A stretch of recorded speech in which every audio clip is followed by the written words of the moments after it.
Welcome to Vivaan study.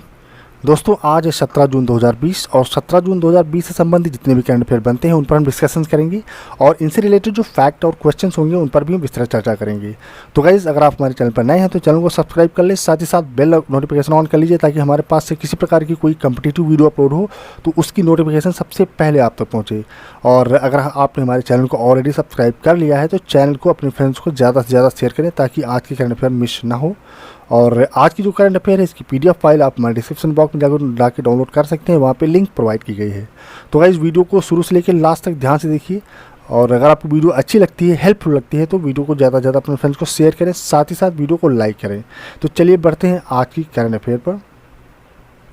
तो guys आज की करंट अफेयर का सबसे पहला क्वेश्चन, विश्व बुजुर्ग दुर्व्यवहार रोकथाम जागरूकता दिवस यानी world Elder abuse awareness day कब मनाया जाता है? तो गाइस इसका करेक्ट आंसर हो जाएगा ऑप्शन ए 15 मार्च। ठीक है, हर साल 15 मार्च को जो है world Elder abuse awareness day मनाया जाता है। ठीक है, अगर हम बात करें कि ये क्यों मनाया जाता है तो गाइस बुजुर्गों के साथ होने वाले दुर्व्यवहार की रोकथाम के लिए लोगों में जागरूकता फैलाने के उद्देश्य से दुनिया भर में इसे 15 जून को मनाया जाता है। ठीक है, और अगर हम बात करें कि इसकी जो मनाया जाता है ये जो डे सेलिब्रेट किया जाता है इसकी अगुवाई कौन करता है? तो गाइस इसकी अगुवाई करता है संयुक्त राष्ट्र। ठीक है, और अगर हम संयुक्त राष्ट्र की बात करें दोस्तों तो गाइस ये है एम्बलम संयुक्त राष्ट्र का। ठीक है, और अगर इसकी बात करें तो इसका हेडक्वार्टर कहाँ है? न्यूयॉर्क, यूनाइटेड स्टेट्स में यानी अमेरिका। और इसकी स्थापना कब हुई थी? 24 अक्टूबर 1945 को। और यहाँ के महासचिव कौन है? सेक्रेटरी जनरल कौन है? Antonio Guterres. ठीक है, याद रखेंगे यहाँ के महासचिव कौन है? Antonio Guterres. ठीक है, तो गाइज ये पॉइंट जरूर याद रखें कि वर्ल्ड एल्डर अब्यूज डे यानी world Elder abuse awareness day कब मनाया जाता है? तो गाइज ये हर साल 15 जून को मनाया जाता है, सेलिब्रेट किया जाता है यूनाइटेड नेशन के माध्यम से। ठीक है, तो इतना याद रखेंगे। चलिए बढ़ते हैं नेक्स्ट क्वेश्चन पर। तो गाइज आज करंट अफेयर का क्वेश्चन नंबर 2, किस राज्य सरकार ने एथलीट हिमा दास का नाम, याद रखेंगे हिमा दास का नाम खेल रत्न के लिए मंत्रालय को भेजा है, खेल मंत्रालय को भेजा है? तो गाइज इसका करेक्ट आंसर हो जाएगा ऑप्शन ए असम। ठीक है, असम ने क्या किया है? एथलीट हिमा दास का नाम खेल रत्न के लिए खेल मंत्रालय को भेजा है। और अगर हम बात करें हिमा दास की गाइज तो गाइज ये हैं हिमा दास। ठीक है, और ये क्या है? इंडियन जो है रेसर हैं। ठीक है, धाविका हैं। और अगर बात करते हैं कि साल 2018 में शानदार प्रदर्शन करने वाली देश की शीर्ष जो है धाविका हिमा दास के नाम की असम सरकार ने खेल रत्न पुरस्कार के लिए सिफारिश की है। और असम के जो खेल सचिव दुलाल चंद्र दास ने खेल मंत्रालय को 5 जून को सिफारिश पत्र भेजा है। और असम के धींगा गांव की रहने वाली 20 साल की हिमा दास इस साल खेल रत्न के लिए नामित सबसे युवा खिलाड़ी हैं। तो याद रखेंगे। और एक पॉइंट यहाँ पे इंपॉर्टेंट चीज़ निकल के आती है कि मतलब अगर हम बात करें कि असम के खेल सचिव कौन है तो दुलाल चंद्र हैं। ठीक है, और दुलाल चंद्र ने ही खेल मंत्रालय से सिफारिश की है कि हिमा दास को खेल रत्न अवार्ड से सम्मानित किया जाए। ठीक है, तो इतना याद रखेंगे। और अगर हम बात करें यहाँ पे असम, तो आप गाइज मैप में देख सकते हैं कि जो ये रेड एरिया है ये पूरा असम है। ठीक है, और असम की बात करें तो यहाँ कैपिटल दिसपुर है। और चीफ मिनिस्टर कौन है? यहाँ के चीफ मिनिस्टर हैं सर्बानंद सोनोवाल और गवर्नर कौन है? जगदीश मुखी। ठीक है, तो इतना याद रखेंगे। और क्वेश्चन में जो अदर स्टेट्स हैं अगर उनकी बात करें जैसे बिहार है तो बिहार की कैपिटल क्या है? पटना है। और गवर्नर यहाँ के कौन है? फागू चौहान। चीफ मिनिस्टर कौन है? नीतीश कुमार। ठीक है, तो इतना याद रखेंगे। और यहाँ पे ऑप्शन सी की बात करें केरल, तो केरल की बात करते हैं तो यहाँ चीफ मिनिस्टर कौन है? पिनराई विजयन। और कैपिटल क्या है? तिरुवनंतपुरम। और गवर्नर कौन है? आरिफ मोहम्मद खान। और ऑप्शन डी कर्नाटक की बात करें तो यहाँ के चीफ मिनिस्टर BS येदियुरप्पा हैं। और कैपिटल क्या है? बेंगलुरु। और गवर्नर कौन है यहाँ पे? वाजूभाई वाला। ठीक है, तो इतना याद रखेंगे। चलिए बढ़ते हैं नेक्स्ट क्वेश्चन पर। तो गाइस अगला क्वेश्चन है, हाल ही में केंद्रीय पेट्रोलियम और प्राकृतिक गैस मंत्री धर्मेंद्र प्रधान ने कौन सा एक्सचेंज लॉन्च किया है? तो गाइज इसका करेक्ट आंसर हो जाएगा ऑप्शन ए भारतीय गैस एक्सचेंज। ठीक है, याद रखेंगे भारतीय एक्सचेंज। ठीक है, इसको जो है धर्मेंद्र प्रधान ने लॉन्च किया है। और धर्मेंद्र प्रधान समय क्या है? केंद्रीय जो है गैस एवं पेट्रोलियम मंत्री हैं। और अगर धर्मेंद्र प्रधान की बात करें तो गाइज ये हैं धर्मेंद्र प्रधान, आप देख सकते हैं स्क्रीन पर। ठीक है, और इन्होंने ही जो है भारतीय गैस एक्सचेंज लॉन्च किया है अभी हाल ही में। ठीक है, और इससे फ़ायदा क्या होगा? मतलब जो ये गैस एक्सचेंज जो लॉन्च किया गया है इससे बेनिफिट्स क्या होने वाला है? एक्चुअली ये है क्या मतलब ये पहला देशव्यापी ऑनलाइन डिलीवरी आधारित गैस ट्रेडिंग प्लेटफॉर्म है और ट्रेडिंग प्लेटफॉर्म बाजार सहभागियों को मानकीकृत गैस अनुबंधों में व्यापार करने में सक्षम करेगा और IGX पूरी तरह से वेब आधारित इंटरफेस के साथ स्वचालित और एक ग्राहकों को सहज व्यापार का अनुभव प्रदान करेगा, ठीक है। और देश को प्राकृतिक गैस के मुक्त बाजार मूल्य निर्धारण की दिशा में आगे बढ़ने में मदद करेगा। तो इतने याद रखेंगे कि धर्मेंद्र प्रधान ने भारतीय गैस एक्सचेंज लॉन्च किया है, ठीक है। चलिए बढ़ते हैं नेक्स्ट क्वेश्चन पर। तो वैसे क्वेश्चन नंबर 4 है, हाल ही में केंद्र सरकार ने किस नाम से health care supply chain portal launch किया है, ठीक है। हेल्थ केयर सप्लाई चेन, ठीक है, इस पोर्टल को लॉन्च किया है। तो गाइस ये करेक्ट आंसर हो जाएगा ऑप्शन ए आरोग्य पथ, ठीक है। आरोग्य पथ नाम का जो है health care supply chain portal launch किया गया है और CSIR ने, ठीक है, किसने लॉन्च किया है गाइस, CSIR ने लॉन्च किया है। तो गाइस अगर बात करें CSIR की तो उसे बोलते हैं वैज्ञानिक तथा औद्योगिक अनुसंधान परिषद भारत, ठीक है। तो इसको याद रखेंगे। और इसने क्या किया, national health care supply chain portal launch किया है जिसे आरोग्य पथ नाम दिया गया है और इसका मुख्य उद्देश्य वास्तविक समय पर महत्वपूर्ण स्वास्थ्य आपूर्ति की उपलब्धता कराना है और यह आरोग्य पथ निर्माताओं, आपूर्तिकर्ताओं और ग्राहकों की मदद करेगा। स्वास्थ्य देखभाल संबंधी सामान की एक ही जगह उपलब्धता प्रदान कराने वाला यह एकीकृत सार्वजनिक मंच ग्राहकों को रोज महसूस किया जाने वाला कई मुद्दों से निपटने में मददगार साबित होने वाला है, ठीक है। तो अगर हम बात करें इसकी CSIR की यानी वैज्ञानिक तथा औद्योगिक अनुसंधान परिषद की, तो इसकी स्थापना किसने की थी, आरकोट रामास्वामी मुरलीधर एंड शांति स्वरूप भटनागर ने की थी। और इसकी स्थापना कब की गई थी, 26 सितंबर 1942 में की गई थी। कई याद रखेंगे, वेरी वेरी इंपॉर्टेंट, 1942 में, ठीक है, 26 सितंबर 1942। और प्रेसिडेंट यहाँ के कौन होते हैं, CSIR की अगर बात करें तो इसके प्रेसिडेंट कौन होते हैं, प्राइम मिनिस्टर ऑफ इंडिया होते हैं, ठीक है। और डायरेक्टर जनरल कौन है वर्तमान में, शेखर सी मंडे, ठीक है। शेखर सी मंडे यहाँ के जो है डायरेक्टर जनरल हैं CSIR के, ठीक है। तो जितना याद रखेंगे।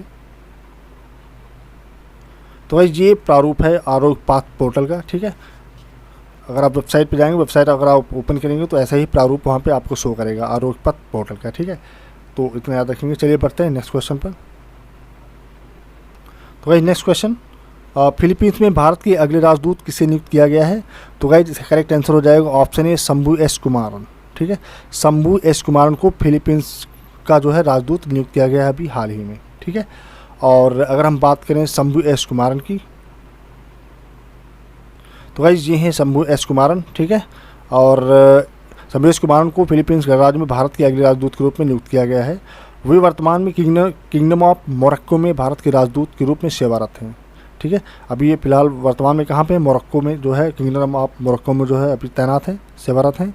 और शंभू एस कुमारन जो है फिलीपींस गणराज्य में जगदीप मजूमदार के स्थान पर भारत के अगले उच्चायुक्त होंगे। तो अगर बात करें कि फिलीपींस में अभी वर्तमान में कौन है, तो अभी जगदीप मजूमदार हैं और इन्हीं की जगह पे शंभू एस कुमारन जो है रिप्लेस किए आएंगे, ठीक है, सेवारत कराए जाएंगे। तो इतना याद रखेंगे। और गाइस अगर हम बात करें फिलीपींस की, तो दोस्तों आप वर्ल्ड मैप में देख सकते हैं, ये जितना भी यहाँ पे स्मॉल स्पॉट है, ये रेड एरिया है, ये पूरा जो है फिलीपींस है, ठीक है। और फिलीपींस की अगर बात करें, यहाँ के प्रेसिडेंट कौन है, रोड्रिगो डुटेर्टे, ठीक है। और कैपिटल क्या है, मनीला। करेंसी क्या चलती है, फिलिपिन पेसो। ऑफिशियल लैंग्वेज क्या यहाँ की, फिलिपिनो, ठीक है। और प्रेसिडेंट कौन है यहाँ पर, जिसकी मैंने बात की थी अभी, तो प्रेसिडेंट है रोड्रिगो डुटेर्टे, ठीक है। चलिए बढ़ते हैं नेक्स्ट क्वेश्चन पर। नेक्स्ट क्वेश्चन गाइस, किस शहर के रेलवे स्टेशन को रोबोट कैप्टन अर्जुन लॉन्च किया है, ठीक है। किस शहर के रेलवे स्टेशन ने रोबोट कैप्टन अर्जुन लॉन्च किया है। तो गाइस इसका करेक्ट आंसर हो जाएगा option B Pune railway station, ठीक है। पुणे रेलवे स्टेशन ने क्या किया है, यहाँ की जो रेलवे सुरक्षा बल ने हाल ही में कैप्टन अर्जुन नाम का एक रोबोट लॉन्च किया है, ठीक है। और रोबोट कैप्टन अर्जुन को रेलवे स्टेशनों पर स्क्रीनिंग और निगरानी तेज करने के लिए लॉन्च किया गया है और इससे सेंट्रल रेलवे के तहत संचालित रेलवे सुरक्षा बल द्वारा लॉन्च किया गया है। और विज्ञप्ति में कहा गया है कि अगर यात्री के शरीर में सामान्य से अधिक तापमान पाया जाता है तो यह रोबोट अलार्म बजा देता है और यह ध्वनि और वीडियो के जरिए संवाद करता है, ठीक है। और अगर हम बात करें इस रोबोट की, तो गाइस ये है रोबोट कैप्टन अर्जुन, ठीक है। और ये क्या करता है, ये लोगों की स्क्रीनिंग करता है, जो भी प्ले स्टेशन पर आते जाते लोग रहते हैं तो उनकी स्क्रीनिंग करके ये पता करता है कि किसी को कोरोना संक्रमित कोई कोरोना संक्रमित तो नहीं है या कोई कोरोना इन्फेक्टेड तो नहीं है, ठीक है। अगर उनके किसी भी व्यक्ति विशेष के बॉडी का तापमान जो जनरल नॉर्मल से ज़्यादा पाया जाता है तो क्या करता है, अलार्म बजा देता है और यह ध्वनि और वीडियो के जरिए संवाद करता है, ठीक है। तो इतना याद रखेंगे। चलिए बढ़ते हैं नेक्स्ट क्वेश्चन पर। तो गाइस नेक्स्ट क्वेश्चन, किस आईआईटी संस्थान ने आर्टिफिशियल इंटेलिजेंस आधारित साइबर फिजिकल प्रणाली विकसित की? तो गाइस इसका करेक्ट आंसर हो जाएगा आईआईटी खड़गपुर, ऑप्शन सी, ठीक है। आईआईटी खड़गपुर ने क्या किया है कि यहाँ के जो शोधकर्ता हैं, जो रिसर्चर्स हैं, सार्वजनिक स्थानों पर सामाजिक दूरियों की निगरानी के लिए एक आर्टिफिशियल इंटेलिजेंस आधारित साइबर फिजिकल प्रणाली विकसित की है।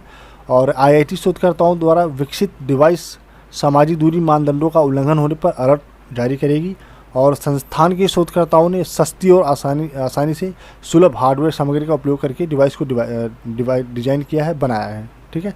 तो इतना याद रखेंगे कि मतलब ये डिवाइस करेगा क्या, ये डिवाइस जो है जो सोशल डिस्टेंसिंग के जो मानदंड रखे गए हैं, अगर उन मानदंडों का कोई उल्लंघन करता है, ठीक है, तो उस पर क्या करेगा, ये अलर्ट जारी करेगा, ठीक है।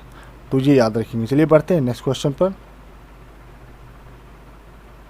तो नेक्स्ट क्वेश्चन गाइस, 8 भारतीय रिजर्व बैंक या आरबीआई द्वारा बैंक को पूर्णकालिक निदेशकों और मुख्य कार्यकारी अधिकारियों के लिए प्रस्तावित ऊपरी आयु सीमा क्या है? तो गाइस इसका करेक्ट आंसर हो जाएगा ऑप्शन डी 70 वर्ष, ठीक है। तो भारतीय रिजर्व बैंक द्वारा बैंकों के पूर्णकालीन निदेशकों और मुख्य कार्यकारी अधिकारियों के लिए प्रस्तावित ऊपरी आयु जो है 70 साल है, ठीक है। तो ये याद रखेंगे। और अगर इसकी हम बात करते हैं गाइस, और आरबीआई ने इन्हीं व्यक्तियों के लिए जो है 10 वर्षों का कार्यकाल भी प्रस्तावित किया है जो बैंकिंग क्षेत्र में शासन को बढ़ाने के लिए प्रवर्तक समूह से संबंधित हैं। और यहाँ बात आती है गाइस आरबीआई की, रिजर्व बैंक ऑफ इंडिया की। तो गाइस आरबीआई के जो गवर्नर कौन है वर्तमान में, शक्तिकांत दास हैं। और इसका हेडक्वार्टर कहाँ है, मुंबई। और फाउंडर कौन है, ब्रिटिश राज, यानी ब्रिटिश रूल्स में जब ब्रिटिश शासन हुआ करता था उसमें इसकी स्थापना की गई थी। और स्थापना किस ईयर की गई, तो किस ईयर में की गई थी, तो 1 अप्रैल 1935, ठीक है, याद रखेंगे 1935 में इसकी स्थापना की गई थी।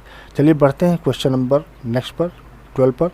तो गाइस क्वेश्चन नंबर नेक्स्ट है 9th, हाल ही में किस राज्य सरकार ने मोहल्ला और कॉलोनी स्तर पर ऑक्सीमीटर्स प्रदान करने की योजना बनाई है? तो गाइस इसका करेक्ट आंसर हो जाएगा B, Madhya Pradesh, option B correct हो जाएगा। मध्य प्रदेश में राज्य सरकार मोहल्लों और कॉलोनी के स्तर पर ऑक्सीमीटर्स प्रदान करने की योजना बना रही है। और राज्य में कोरोना वायरस के बढ़ते केस को ध्यान में रखकर यह निर्णय लिया गया है कि ऑक्सीमीटर न केवल कोरोना संक्रमण को नियंत्रित करने में मदद करेंगे बल्कि सर्वेक्षण कार्य को भी आसान बनाएगा। और ऑक्सीमीटर्स या पल्स ऑक्सीमीटर्स एक छोटा हल्का उपकरण है जिसका उपयोग शरीर में ऑक्सीजन की मात्रा की निगरानी के लिए किया जाता है, ठीक है। तो इतना याद रखेंगे। और यहाँ पे बात आई है मध्य प्रदेश की गाइस, तो ये है मध्य प्रदेश, रेड एरिया। तो अगर मध्य प्रदेश की बात करें तो यहाँ के जो गवर्नर हैं लालजी टंडन हैं। और कैपिटल क्या है, भोपाल। और चीफ मिनिस्टर कौन है, शिवराज सिंह चौहान है वर्तमान में, ठीक है।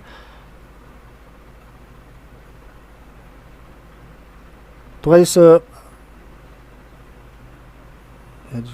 यहाँ पे अगर हम ऑप्शंस की बात करें तो उत्तर प्रदेश यहाँ पे ऑप्शन ए में आता है। तो उत्तर प्रदेश की कैपिटल क्या है, लखनऊ। और यहाँ के चीफ मिनिस्टर योगी आदित्यनाथ और यहाँ की गवर्नर कौन है, आनंदीबेन पटेल हैं, ठीक है। और बात करते हैं ऑप्शन सी, गुजरात की। तो गुजरात की जो गवर्नर है कौन है, लालजी टंडन है। सॉरी कैपिटल क्या है, गांधीनगर है। और चीफ मिनिस्टर कौन है, विजय रूपाणी। और गवर्नर क्या है, कौन है यहाँ के, आचार्य देवव्रत हैं, ठीक है, गुजरात के। और अगर ऑप्शन डी बिहार की बात करें तो बिहार के जो गवर्नर है फागू चौहान। और इसकी स्थापना 22 मार्च 1912 को हुई थी। और इसकी कैपिटल क्या है, पटना है, ठीक है। और एक चीज़ यहाँ से और याद रखें कि हर साल 22 मार्च को बिहार दिवस मनाया जाता है, ठीक है। चलिए बढ़ते हैं नेक्स्ट क्वेश्चन पर। अगर यहाँ पे ऑप्शंस की बात करें तो ऑप्शन में आप देख सकते हैं, सबसे पहला ऑप्शन ये है उत्तर प्रदेश। और उत्तर प्रदेश की कैपिटल क्या है, लखनऊ। और यहाँ के चीफ मिनिस्टर योगी आदित्यनाथ और गवर्नर आनंदीबेन पटेल। और सी ऑप्शन गुजरात की बात करें अगर, तो गुजरात की कैपिटल क्या है, गांधीनगर। और चीफ मिनिस्टर कौन, विजय रूपाणी। और यहाँ गवर्नर कौन है, आचार्य देवव्रत, ठीक है। और ऑप्शन डी बिहार की बात करते हैं, बिहार की जो गवर्नर है फागू चौहान। और बिहार दिवस कब मनाया जाता है? 22 मार्च को मनाया जाता है। और सबसे पहला बिहार दिवस कब मनाया गया था? 1912 में, यानी 1912 में बिहार की प्रारूप बनाया गया था, फॉर्मेशन की गई थी। ठीक है, और इसकी कैपिटल क्या है? पटना। ठीक है, चलिए बढ़ते हैं नेक्स्ट क्वेश्चन पर। तो गाइस आज की करंट अफेयर का अगला क्वेश्चन और सबसे लास्ट क्वेश्चन, हाल ही में खोजा गया सीजोथोरैक्स सिक्यूरियोमेंसिसे क्या है? ठीक है गाइस, इसको आप पढ़ लीजिए ध्यान से एक बार। सीजोथोरैक्स सिक्यूरियोमेंसिसे क्या है? तो गाइस इसका करेक्ट ऑप्शन हो जाएगा ऑप्शन ए, यह एक मछली है। ठीक है, तो ये याद रखेंगे कि एक मछली है ये। तो गाइस आप स्क्रीन पर देख सकते हैं कि ये जिस मछली का मैंने अभी नाम बताया आपको, ये वही मछली है, वो सीजोथोरैक्स सिक्यूरियोमेंसिसे। ठीक है, ये वो मछली है।